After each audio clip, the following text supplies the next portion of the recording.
keberanian, kepercayaan, disiplin, dan ketekunan diperlukan untuk memperoleh ladang itu melebihi harga apapun yang dapat disebutkan di kerajaan surga.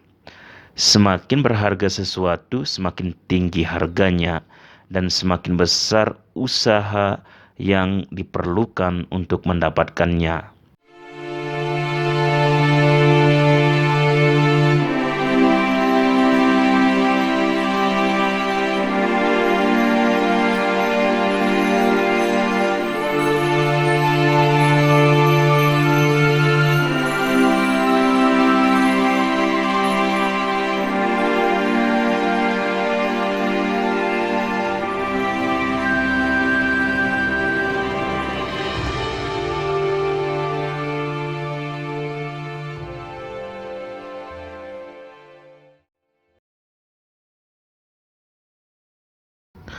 Selamat pagi, saudara dan saudariku yang terkasih di dalam Tuhan kita Yesus Kristus.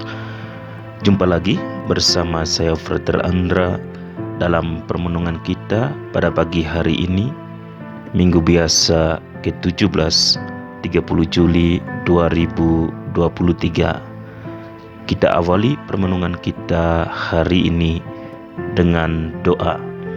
Dalam nama Bapa dan Putra dan Roh Kudus. Amin. Ya Tuhan, berkatilah kami hari ini dalam segala tugas dan pelayanan kami, agar semua tujuan kami dapat terpenuhi untuk menikmati kemakmuran, cinta, dan kesehatan. Dengarkanlah permohonan kami ya Tuhan, dan berilah kami kebijaksanaan yang kami butuhkan untuk memahami rencana yang Engkau miliki untuk kami dan untuk selalu memilih jalan yang benar. Amin. Dalam nama Bapa dan Putra dan Roh Kudus. Amin. Injil Matius bab 13 ayat 44 sampai 52. Hal kerajaan surga itu seumpama harta yang terpendam di ladang, yang ditemukan orang, lalu dipendamkannya lagi. Oleh sebab sukacitanya, pergilah ia menjual seluruh miliknya, lalu membeli ladang itu. Demikian pula hal kerajaan surga itu, seumpama seorang pedagang yang mencari mutiara yang indah. Setelah ditemukannya mutiara yang sangat berharga, ia pun pergi menjual seluruh miliknya, lalu membeli mutiara itu. Demikian pula hal kerajaan surga itu, seumpama pukat yang dilabuhkan di laut, lalu mengumpulkan berbagai-bagai jenis ikan. Setelah penuh, pukat itu pun diseret orang ke pantai. Lalu duduklah mereka dan mengumpulkan ikan yang baik ke dalam pasu, dan ikan yang tidak baik mereka buang. Demikianlah juga pada akhir zaman. Malaikat-malaikat akan datang memisahkan orang jahat dari orang benar, lalu mencampakkan orang jahat ke dalam dapur api. Di sanalah akan terdapat ratapan dan kertakan gigi. Mengertikah kamu semuanya itu? Mereka menjawab, ya, kami mengerti. Maka berkatalah Yesus kepada mereka, karena itu setiap ahli Taurat yang menerima pelajaran dari hal kerajaan surga itu, seumpama tuan rumah yang mengeluarkan harta yang baru dan yang lama dari perpendaharaannya.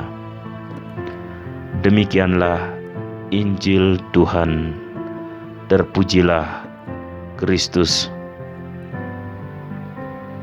Saudara dan saudariku yang terkasih di dalam Tuhan kita Yesus Kristus, dalam bacaan pertama hari ini, baik Raja Daud maupun Raja Salomo dikenang karena pemerintahan mereka yang agung dan benar, sebagai raja yang agung dan mulia, yang dengan adil dan benar memerintah umat Allah.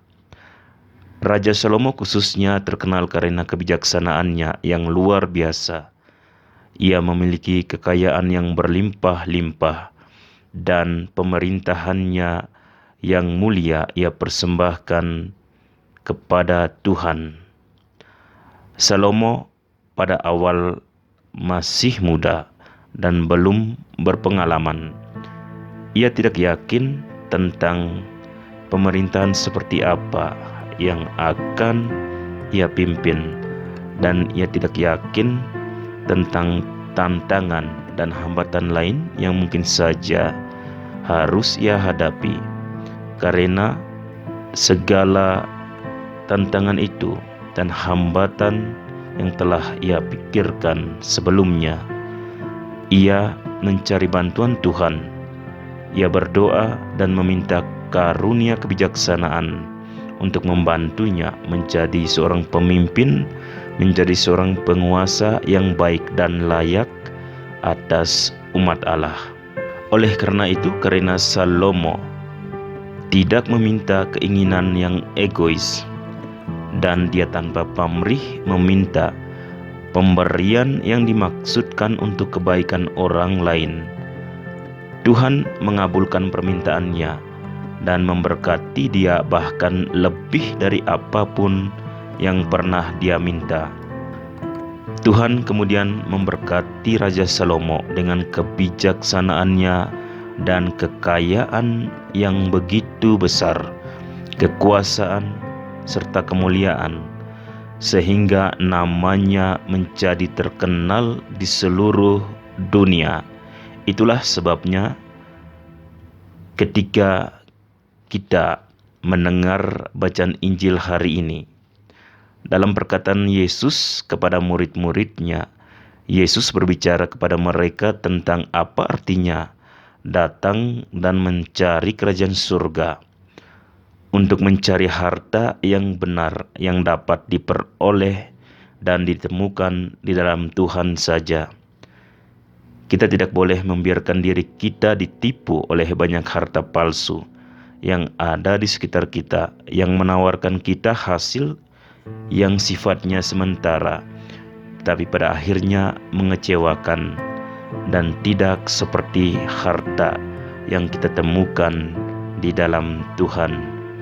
Dalam bacaan kedua hari ini, Rasul Paulus juga meyakinkan kita dengan mengingatkan kita akan anugerah kasih yang utama dari Tuhan, yaitu anugerah Putra sulungnya sendiri, Yesus Kristus, untuk menjadi juru selamat dan Raja kita, yang akan membebaskan kita dari tirani dosa dan maut, dan menuju hidup yang kekal.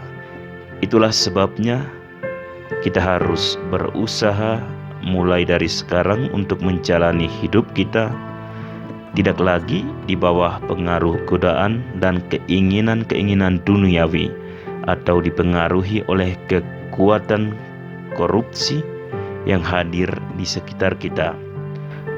Biarlah kita semua sebagai orang Kristiani yang percaya menjadi teladan dalam semua tindakan kita, cara hidup kita dan perbuatan kita, agar kita benar-benar layak bagi Tuhan dan segala sesuatu yang telah Dia yakinkan dan janjikan kepada kita melalui Putranya Yesus Kristus. Saudara dan saudariku yang terkasih, dalam bacaan Injil hari ini kita juga mendengar Yesus berbicara tentang seseorang yang menemukan harta karun yang tersembunyi di ladang, dan kemudian harta yang ia temukan ini menyebabkan orang tersebut melakukan apa yang diperlukan untuk menjadi miliknya. Tetapi untuk menjadikannya itu semua miliknya, dia pergi menjual semua apa yang dia miliki untuk membeli ladang tersebut, karena ia memiliki keyakinan penuh bahwa harta yang dia temukan dan ladang yang akan ia beli, ia akan menghasilkan lebih banyak dari harta yang terpendam di ladang tersebut. Oleh karena itu, ia rela menyerahkan semua apa yang ada pada dirinya atau apa yang ia miliki.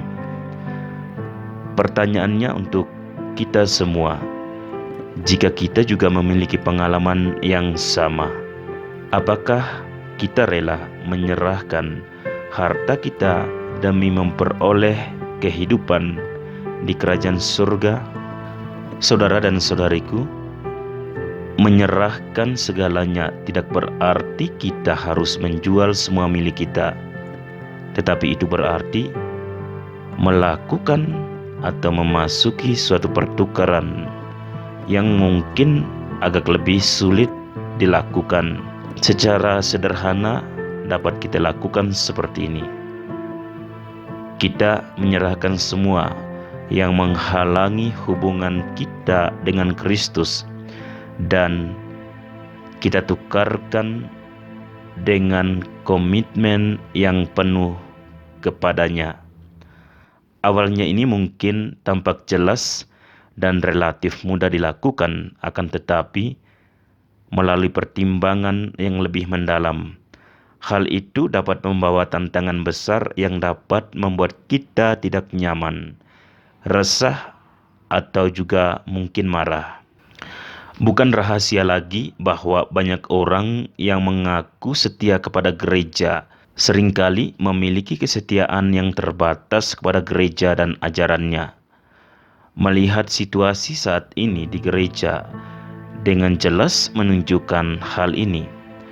Berapa banyak umat beriman yang menghadiri misa setiap hari Minggu atau pada hari-hari raya lainnya.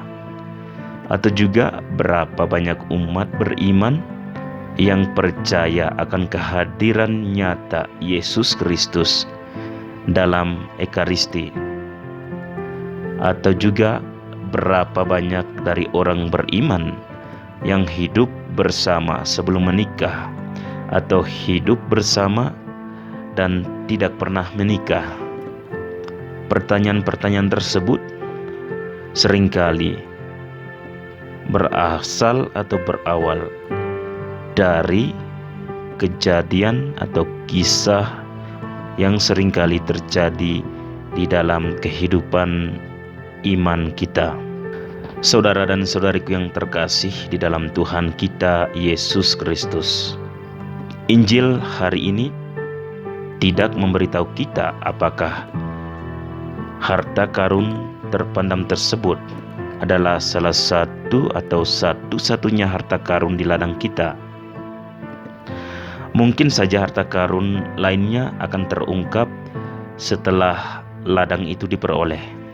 Demikian pula kita mengetahui sesuatu tentang nilai, tentang harta karun, tentang kerajaan surga, tetapi mungkin tidak semuanya. Mungkin kepenuhan harta kerajaan surga akan terungkap setelah kita memasukinya, hanya setelah kita melakukan apa yang diperlukan untuk hidup di dalamnya. Dengan membuat komitmen penuh kepada Kristus akan melibatkan pandangan jujur pada kehidupan rohani yang kita jalani dan sangat mungkin melibatkan perubahan radikal dan usaha yang berkelanjutan. Keberanian, kepercayaan, disiplin, dan ketekunan diperlukan untuk memperoleh ladang itu melebihi harga apapun yang dapat disebutkan di kerajaan surga. Semakin berharga sesuatu, semakin tinggi harganya dan semakin besar usaha yang diperlukan untuk mendapatkannya. Oleh karena itu, saudara dan saudariku, kita perlu membelinya dengan satu-satunya cara yang bermakna dan berbuah, yaitu dengan menjalani kehidupan yang otentik, kehidupan yang suci, yang mencakup segalanya di dalam Kristus dan hidup untuk Kristus. Tuhan memberkati kita semua. Amin. Marilah berdoa. Bapa yang kudus, Yesus telah bersabda kepada kami, "Tuaian memang banyak tetapi pekerja sedikit. Karena itu mintalah kepada Tuhan yang empunya tuaian, supaya Ia mengirimkan pekerja-pekerja untuk tuaian itu. Oleh karena itu, kami berdoa kepadamu dengan keyakinan sesuai dengan harapan hatinya. Bantulah semua orang Kristiani agar dengan serius bertanggung jawab sebagai warga kerajaan Allah dan sebagai batu penjuru yang hidup bagi gereja. Pilihlah dari antara umat-Mu pekerja-pekerja kerasulan, imam, diakon, biarawan-biarawati, dan rasul-rasul awam, sehingga kabar sukacita dimaklumkan kepada semua bangsa dan belas kasih-Mu diketahui oleh semua saudara dan saudari kami. Amin. Maria, Ratu para Rasul, doakanlah kami. Para Rasul Kudus, doakanlah kami. Santo Fransiskus dari Assisi, doakanlah kami. Padre Eusebio Menar y Señor Hector Duran, jadilah perantara bagi kami. Amin. Dalam nama Bapa dan Putra dan Roh Kudus. Amin.